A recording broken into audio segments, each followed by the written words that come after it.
Hi guys, Kellan and I spend all of our time trying to figure out how to navigate complicated cannabis challenges. Today, we're excited to bring to you a solution for your accounting needs. Navigating 280E, keeping clean books, and providing financial and accounting advice is a massive headache for so many businesses. End to End is a team of CPAs with backgrounds from the big public firms that specialize in the cannabis industry. End to End is offering a no-cost consultation if you tell them the dime sent you. That's right, free accounting advice. Go to n2nadvisors.com now to take advantage of this. That's N, the number 2, NADVISORS.com to get free accounting advice now. The Dime is sponsored by Eighth Revolution. The cannabis industry has unique challenges, which means you need a multifaceted partner to help you navigate the landscape. Eighth Revolution has a team of experienced science and business experts to provide a unique analytical approach, providing services from capital to cannabinoid and everything in between. This is The Dime. Dive into the cannabis and hemp industry through trends, insights, predictions, and tangents. What's up, guys? Welcome back to another episode of The Dime. I'm Brian Fields, and with me, as always, my right-hand man, Kellan Finney. And this week, we've got a very special guest, Ashley Grimes, cannabis nurse. Ashley, thanks for taking the time. How you doing today? I'm good. How are you? Thanks for having me. Doing well. Excited to talk to another East Coaster. As the East Coast dominoes fall, Kellan becomes more and more of the minority. What's going on, Kellan? Not a whole lot. I'm just out here on the West Coast trying to hold down the massive surge from the East Coast, it seems like. How are you doing, Brian?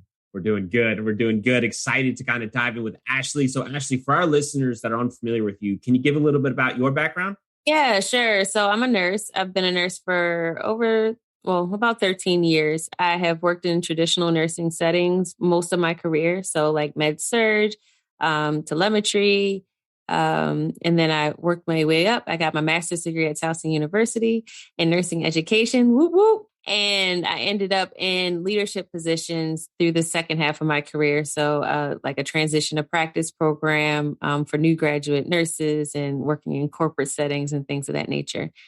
All of that has been very rewarding and I've learned a lot, but definitely not where I want to spend the rest of my life. So I have taken on cannabis as my specialty, or I call myself an endocannabinoid specialty nurse, and have started a small business called Cannabis Nursing Solutions that offers training and consultation to nurses and other small businesses. And I'm excited to kind of learn more about that. So take us on that journey. Was there a certain part throughout your experience and your background where you realized you wanted to be in cannabis? Was it something you read? Was there an experience you had? Can you kind of share some more of those details? So my husband is actually a cannabis patient and has consumed cannabis since I've known him. And I wasn't against it, but I also knew that it wasn't like, I felt like it was like, ooh, like, well, let's keep this under the radar. Let's not tell anybody. But really, he was self-medicating. So I wanted to learn more about it at some point. And I decided to do some research. And when I discovered the endocannabinoid system, I was like, wait a minute, how am I a whole nurse and don't know about this whole bodily function? Like, this does not make any sense. So for me, it was like super enlightening, but I also wanted to like learn more. I wanted to research more. And that's actually how the training course came to be. It was literally my research pulled together and organized in the way that I understood it. And that's how I do stuff anyway. I learn it, rewrite it, and recreate it for myself. And I was like, well, let's make it into a training course. I mean, that's the short story to that, but that's pretty much how it went down. From your circle with colleagues and things like that, are they open? Take us through like what the stigma is like in Maryland and kind of moving towards cannabis as your preferred practice. So when I first started this 3 years ago, it's very different than how it is today. Our medical program has evolved quite a bit. The general public is pretty aware that there is a medical program here now, whereas 3 years ago, it was kind of hush-hush. It was under the radar. If you knew, you knew kind of thing, right? So as my business is evolving, so is the industry here in Maryland. And then further, the nursing industry is becoming more and more involved. So back in 2018, which is around the conception of my business, the National Council for State Boards actually wrote some guidelines that supports cannabis as medicine for us to work under. And basically, we call it NCSBN. They tell our boards of nursing, what guidelines they need to follow.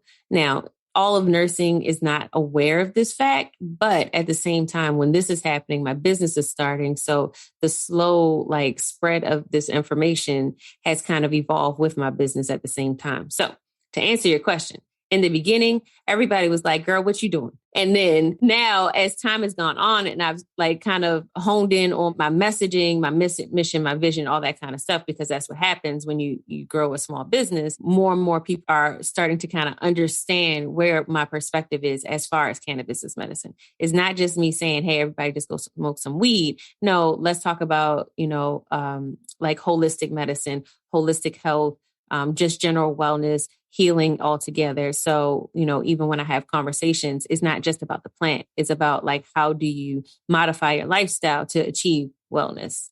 I love it. And before we kind of dive into your business, I want to go through the research a little more. When you were kind of learning about the endocannabinoid system, was there anything that you kind of stumbled across that surprised you that you'd like to share? I think that the fact that it exists was the surprising fact. We have a whole course in our nursing program that teaches about pathophysiology, right? So most disease processes, we have some understanding of, cardiomyopathy, we understand the what, the why, and how it interacts with the body. So that's standard for all nurses to know. And some people know more about it. Some people know less about it. That's the way it works, depending on how much research you do about it. So when I was learning about the endocannabinoid system, that wasn't surprising. It's it's a neuroreceptor system. Okay, I get it. These neurons attach to this receptor system, it binds, and then it has a specific set of responses. To me, that should be standard nursing knowledge. Everybody should know that. All nurses should know that when they're talking to their patients, they should be able to reflect on that fact and be able to critically think through their interactions with their patient. And that's the piece that for me is more surprising, is that it's not standard knowledge, and that there has been some awareness of this system since at least 1990 and well before that as well, but we'll stick with 1990. From a generalization standpoint, what percentage of nurses would you say are aware of the endocannabinoid system? Maybe, I don't know. I feel like and I don't know every nurse out here and what their knowledge base is, but in my interactions, most people are surprised about the fact that there is an endocannabinoid system. And the nurses across the country that are part of organizations that I'm affiliated with, I would guess about maybe 2,000 across the country. And that's probably 5% of nurses, because there's millions of us. Kellan, dive in there. Endocannabinoid system, I feel like is going to be such a hot topic in the next, let's say, 6 to 18 months as people kind of uncover this. Is that statistic surprising from your perspective, Kellan? No, I mean, it's not taught, right? So it's not something that's required to become a nurse or even a doctor at that point. So it doesn't surprise me that it's not taught. I will say, though, that hopefully more individuals take on the challenge of learning it on their own, like Ashley has, because it's daunting when you have to go out and learn something that isn't required for you to actually do your day-to-day job. But it's kind of a double-sided sword, because the more and more research that comes out associated with the endocannabinoid system, we're learning that it's tied to more and more really important bodily functions, right? It's tied to homeostasis. It's tied to regulating our moods, to regulating our hunger. And so hopefully, as the scientific research and the body of primary literature builds around it, the best thing that could happen to the industry is that medical schools take on the challenge of developing a standard curriculum for the endocannabinoid system across the board. It's required to become a nurse. It's required to become a doctor. And I think efforts like Ashley's are going to be the tip of the spear, if you will. So kind of expanding into that, if there only was a training course that kind of provided the resources, Ashley, you kind of share some details about that. Yeah. So like I said, the training course was developed just out of my need to organize and frame it in a way that made sense to me. So that's what I did. But it goes through some of the history related to cannabis, because it does have a long history, and the United States has its very intimate ties with the plant, which has led us through this prohibition and up until now. And it talks about the endocannabinoid system. It's still very basic. There's more information out there, but it's just enough so The nurse can implement cannabis into their personal practice. We talk about plant genetics, so the terpenes, the cannabinoids. We talk about methods of dosing and considerations for that, and understanding that it is a patient-driven practice, which is something that nurses are very uncomfortable with because of the way our healthcare system works. And just, it's a lot of stuff embedded in it, but very important stuff. The focus is implementing into your practice, your current practice. So we do things called treatment care planning for almost every disease process. And we come up with what's called a nursing diagnosis for almost every disease process. And our standard of care is based on that treatment care plan. So basically, it gives them the tools to be able to implement into their care. Is it from an educational level? Is this for more the advanced crowd, more the entry? Like, where would you put somebody on the spectrum who's, let's say, newer to the space, interested in the medicine aspect? Can you kind of take us through who the training program was created for? It's created for the nurse who is just interested in learning about the plant. So ideally, though, the training course is intended for hospitals. So if a nurse was sitting in orientation or something like that, it would be part of their training. That's great. And it's one of the areas that we've found is like a big struggle is that there aren't resources for these doctors who are, let's say, interested, but are unsure of where to go. So Kellan, from your perspective, we've had conversations with other doctors that are pro cannabis medicine. Like, what other resources outside of what Ashley's bringing to the table do you think are beneficial to kind of help overall move the message forward? As far as resources to help move the message forward, I would say the only real resources would be a stage and a platform for them to kind of communicate what they're finding in the real world, right? So that would be the only, like, conferences at this point is really the only resource that is available to them to go kind of push their message forward. I mean, as far as like pushing the message forward, that's the only resource. And as far as resources go in terms of furthering our knowledge base, the only thing out there is just getting your hands dirty, right? And doing it yourself and actually going out and doing the work and working with people that are consuming cannabis as a medicine, that are self-medicating and all of those things. Can you think of anything else, Bryan, from your perspective? Partnering maybe with like organizations like the CESC trying to help change the narrative, are others that are just taking on that, that gigantic fight of changing the message. And actually, I want to ask you, do you get pushback? Obviously, cannabis is still kind of new, specifically here in the East Coast. There's got to be some doctors or nurses who are like, Ashley, like, cannabis, are you kidding? What's that like? So part of the evolution of me and my business has been around just being able to accept that people are where they are, and if you're not really ready to hear what it is that I have to say, and a lot of people aren't, I'm okay with it. But, at least I'll be able to plant the seed. I've started the conversation. And when you are ready to hear it, you'll remember that Cannabis Nursing Solutions exists. Ashley was the one who told you that, and you'll come back. And it's happened a lot. I can imagine. I mean, change takes time too. Yeah, absolutely.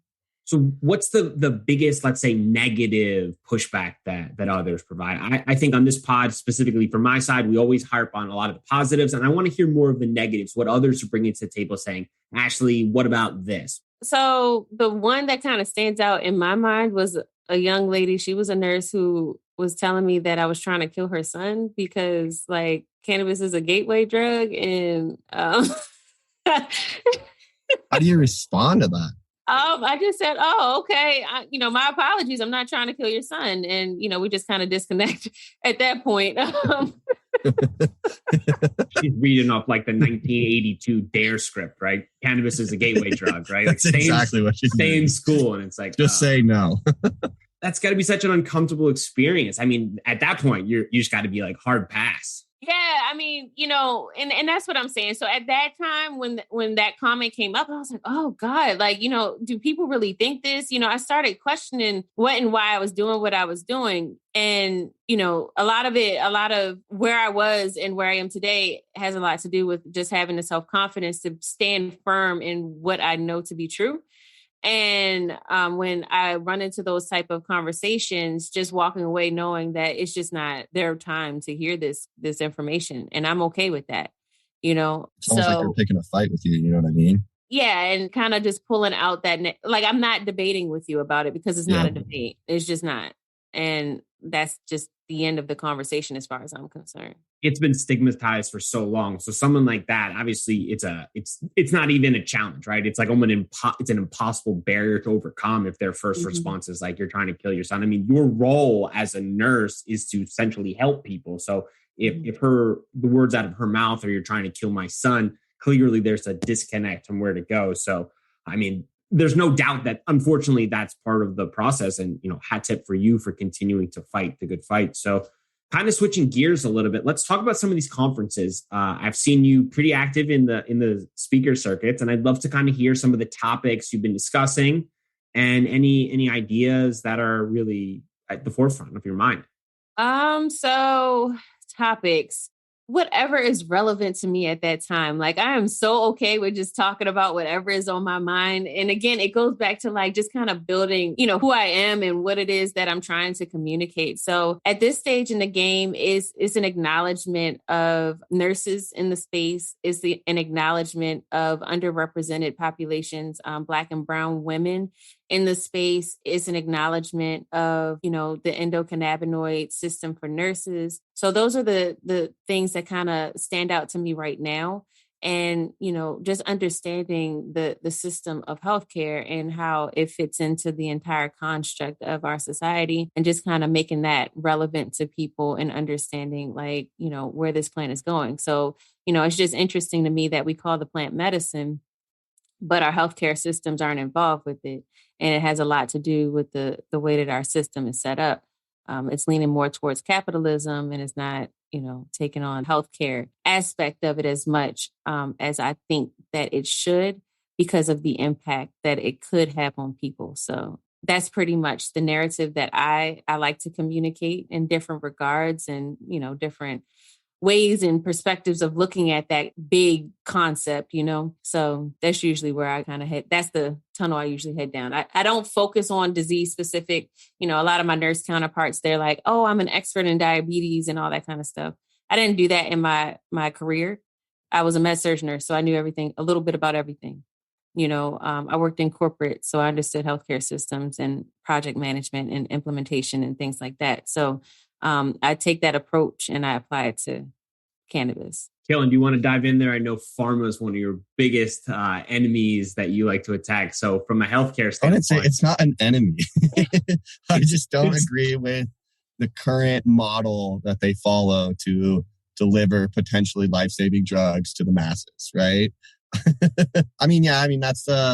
It's a sticky subject, right? Because at the end of the day, modern medicine in the Western world, specifically America, is driven by making money, right? It's a business, right? Mm-hmm. So from every single standpoint, they need to make money. Do they take advantage of the kind of monopoly that they have? Of course.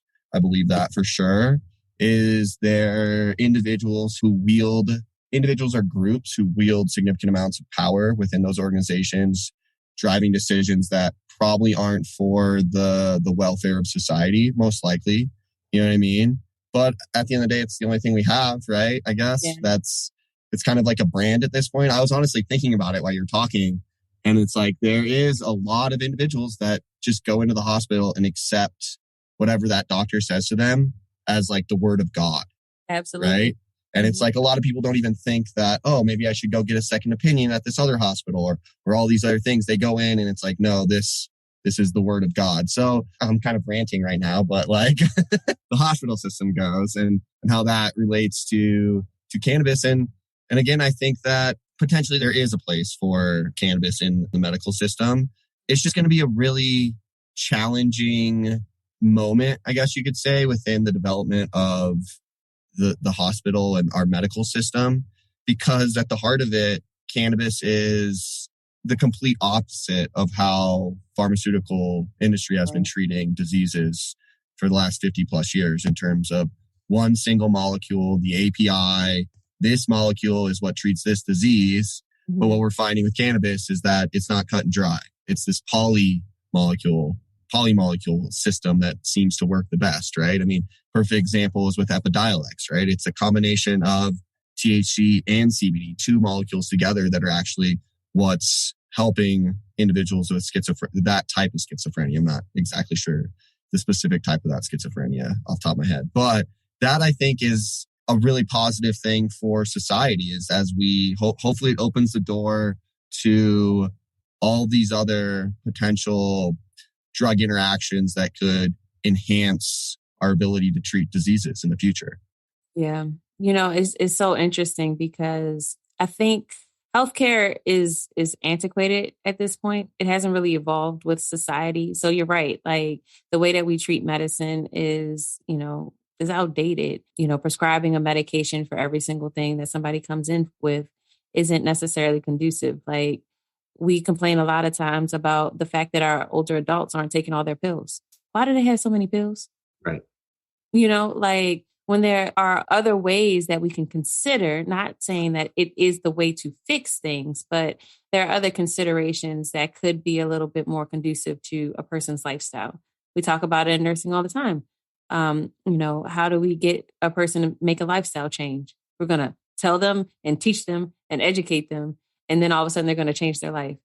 It don't work that way, So just the acknowledgement from the powers who be, who drive our healthcare systems, it needs to be a realization that our society has changed fundamentally.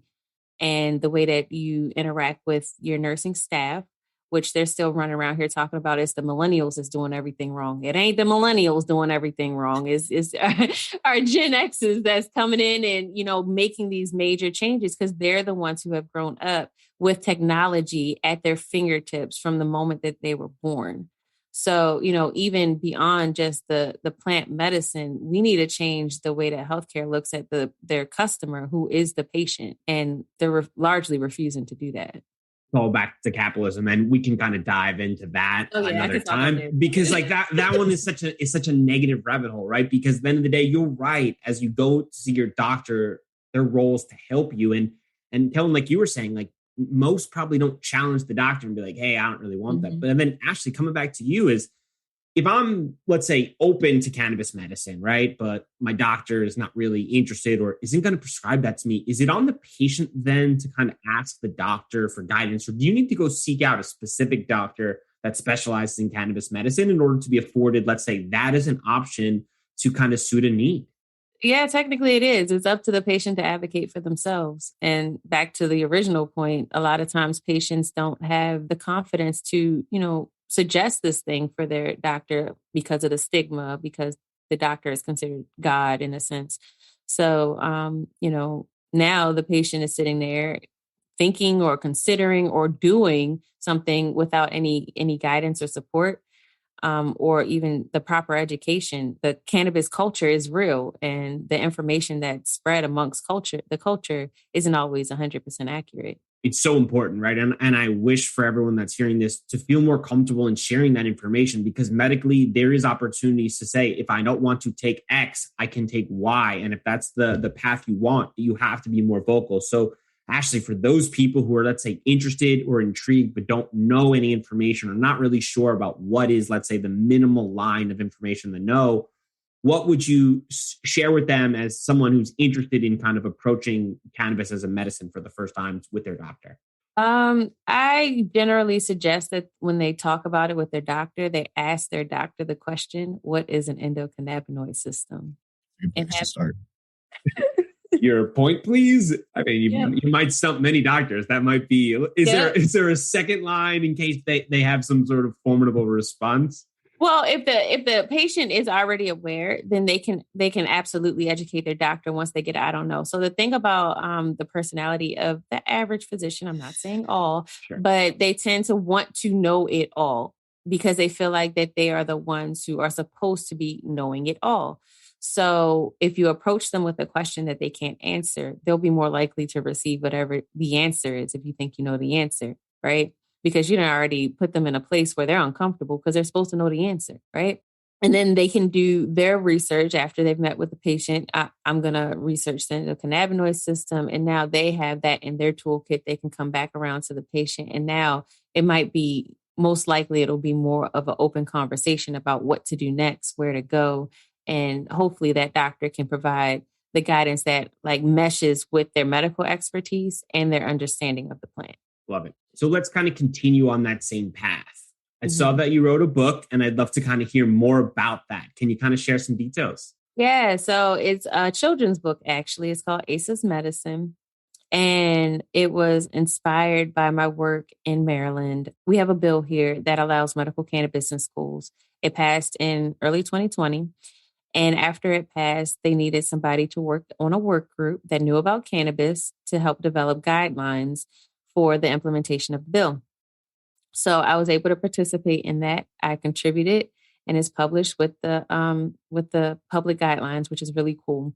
But I had a lot of questions about the social impact. Like, in this scenario, the child who's attending school who's taking the medical cannabis is technically my patient, right? And that patient is potentially interacting with my child, right? Like, I have a child in Maryland schools. So my head automatically went to, okay, as the parent, what would I want my kid to know when they're interacting with this other child? As a nurse, what would the school nurse need to do to help advocate for this child in school? Because that's what they do in the school setting. We give them their asthma inhaler. So we're also going to give them their medical cannabis in school, and you teach about it on a regular day. So why not this? The interaction with the teacher, and then the other children's response to this, because children only know what their parents have taught them. So if their parents are looking at cannabis from an antiquated standpoint, that's what they're passing on to their children. So the likelihood of that child bullying another child because of their differences, quote unquote, I think is pretty significant. So anyway, the children's book touches on all of that in like 20 pages. But just very simple terms, colorful graphics about a child who goes to school and some other child comes up to him and says, "Oh my gosh, you're taking medical marijuana." And they briefly touch on the stigma. You kind of see that the teacher's response.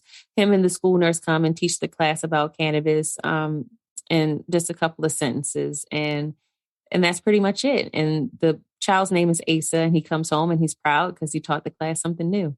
I think that's an incredible story. And for someone who's a constant reader of children's stories nowadays, it's really important, the bylines of the hidden meanings within it. Obviously, the son, or at least my son, isn't understanding the different concepts. But I think one of the things that surprised me about children's books is that there's takeaways for the parents in there too. And I think absolutely one of the benefits of your book is that you're kind of changing the narrative for the parents who are reading this book and realizing medical cannabis is no different than the inhaler, exactly like you described. And if we're depriving children and others of this medical ability, I mean, it's really sad. And I think it's really, really powerful that you've taken that approach, because I think it's not done enough at like a simple fundamental level. And I'm curious to hear or to see other parents who read this and then start wondering to themselves, like, maybe we should start changing the stigma.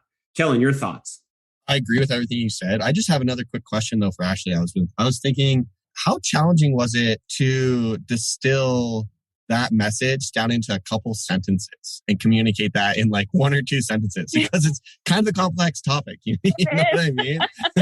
It is. So it was such a challenge getting just the story concise. But I mentioned that I have a daughter, so she actually helped me.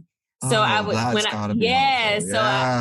wrote it out and I was like, "Does this make sense to you?" And she's like, "No, what are you talking about?" And at the time she was only 10. So she's like, "No." And I would explain it to her. And she's like, "Oh no, you can write it like this." And now I understand it. Yeah. So that's the only reason why I was able to figure that cool piece of it out. Yeah. Yeah. So I was like, man, that must be so tough. Yeah. There's a lot of moving parts in that story, right? Between the parent, the student, the nurse. I mean, there's endless people, and you all have to communicate like a central message and also take them through the climax of like maybe not being sure and then being sure towards the end in very limited pages. Yeah, yeah. And, and I do get feedback sometimes. It's like, well, that's not enough, or nobody understands what that is. And it's like, if I explained every single word, if I, broke down, it wouldn't be a children's book anymore. Nope. It wouldn't even be an adult book. People would just be like, I'm not reading that. Be a dictionary. Yeah. All right. So slightly switching gears. Heroes or mentors in the cannabis space. I think everyone, as they kind of go through their career, always has one person that's made a massive difference and helped change them or help get them to where they were. Is there anyone in your life, Ashley, that's made a substantial difference that you can kind of share a story about?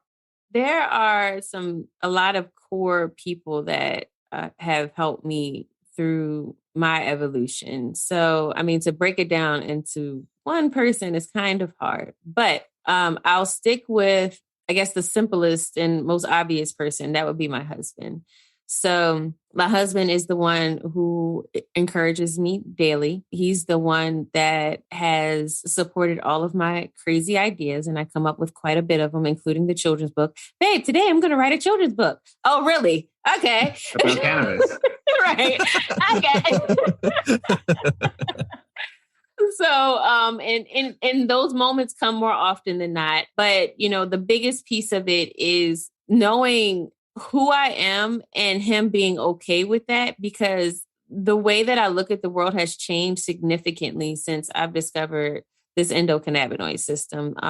You know, just understanding what true homeostasis is and real wellness and implementing that into my life has changed me quite a bit. And for him to go down this roller coaster with me has been just nothing short of magical. I'll use that term because a lot of people don't like to see things change.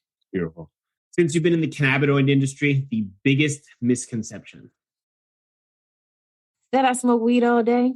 Yeah.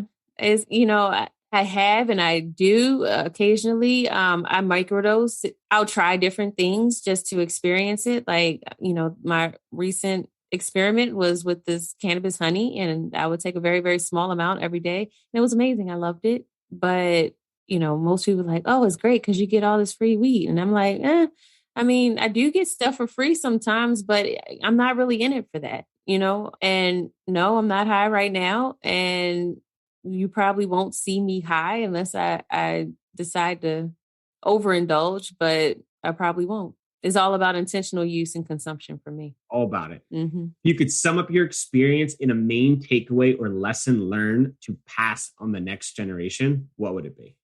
Continue evolving. Don't be okay with the status quo. Don't be okay with the way that things are handed to you today, because the way that they're handed to you today is based on the circumstances of today. So whatever it is that you have going for you in the future, make it into your own world. Evolve it, create it, make it grow. All right. Prediction time. Okay. Ashley, what would you change today so that in 5 years, in 2026, would help healthcare providers understand the massive benefits of medical cannabis? I don't know. I feel like that's a bigger question than you make it seem. It's hard. What would I change today? I would just, nursing programs would have a cannabis topic embedded in their med-surg program or something. I don't know. Some sort of education is already infused in our nurse training. Kellan? I would say that, I mean, it's tough because that's probably the best answer, right? But I would say, you know, that the endocannabinoid system is actively being developed in med school and nursing school and all of our medical professions that the masses put faith in. You know what I mean? Mm-hmm. I think that would be probably the best development that would kind of expedite all of the good things that come with using cannabis as a medicine and all the things that we haven't yet discovered in terms of the potential associated with it. So that would be my answer, just to piggyback on Ashley. Bryan, I don't know if you can do another piggyback, so I think you have to think of something original here. I would make the masses read Ashley's book. I think in 20 pages, she's dispelling multiple myths across multiple departments and in a children's book. So like conceptually, everyone can understand the simple terms of what's going on, and the ability to kind of compare and contrast and then evolve the characters as they understand what's going on, I think would make a big difference. And I think, at least in my perspective, when you create a book like that and it's intended for a child, as a parent, when you're reading about it, you naturally think about what's going on and then kind of dissect. At least that's how I handle the children's book. And I wonder to myself, how would I perceive this? And I'm just thinking about it out loud. I would assume if my son needed medical cannabis for whatever, and we were helping provide that, I would never want my child bullied no matter what. And even more so from a medical standpoint, especially one that makes a difference. So I think kind of dispelling myths in a children's book, I think it's a beautiful way of taking the older generation, simplifying the information and saying, hey guy, like get off your couch and like your high horse, like take a look at this, then let me know what you think. So that's the route I would go. Is that original enough for you, Kellan? That was so beautiful. Oh, dude. Okay, clap. Hell yeah. So Ashley, for those who want to learn more, they want to get in touch, where can they reach you? Cannabis Nursing Solutions, LLC.com. Awesome. And you can email me at gratitude@cannabisnursingsolutionsllc.com. Awesome. And we'll link it up in the show notes. And everyone who has a young child out there, go buy Ashley's book. We'll link it in the show notes also. Thanks for your time, Ashley. Thank you.